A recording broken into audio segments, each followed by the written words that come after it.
గుర్తుపట్టాను రా.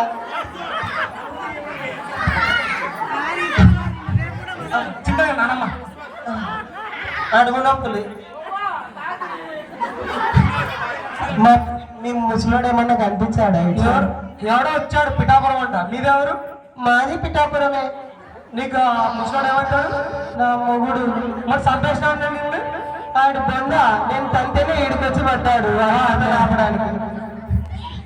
ఆ ముసలోడు ఏమో ఈడికొచ్చి ఈడ మొన్న ఎందుకు పెళ్లి కావాలంటాడు, ఈడొచ్చి పెళ్లి చేయాలంటాడు.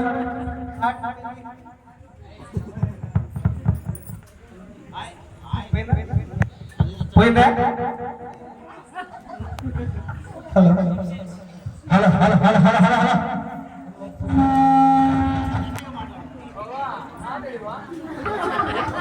చాట చూడాలన్నారా? మొదలష్టమాడా నువ్వు జిమ్మడా? అలా చెప్పు మనవరాలా. ఎవరది? పిలుస్తుంది వా, కొద్దిగా ఆశీర్వదించువా.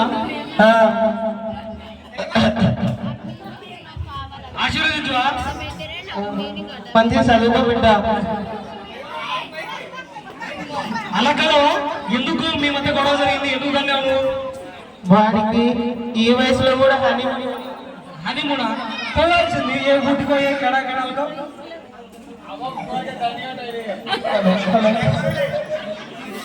అంత దూరం పోయే ఓపికంటే ఎప్పుడో పోయేదాన్ని రా. ఇప్పుడు ఏదో రావా కృష్ణ అనుకుంటూ కాశీ పోదామంటే వాడు ఊటీ పోదామంటే నేను ఏడవచ్చేది రా.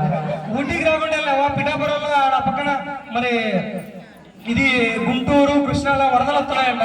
దాంట్లో వచ్చేసింటే సరిపోయింది కదా. చూసుకోండి,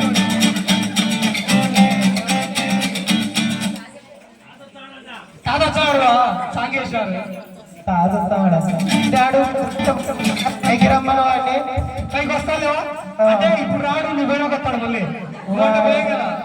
నేనంటే భయం మాత్రం ఉండదు. మరి ఏళ్ళ కాపురం. ఎంతమంది పిల్లలు మీకు? నాకా సిగ్గేస్తుంది బాబు. 20 మంది మాత్రమే. 20 మంది మొత్తానికి 2 క్రికెట్ టీంలు కన్నారు మీరు. నీకు అర్థం? ఇద్దరిని తగ్గించారా? సిగ్గుబాయ్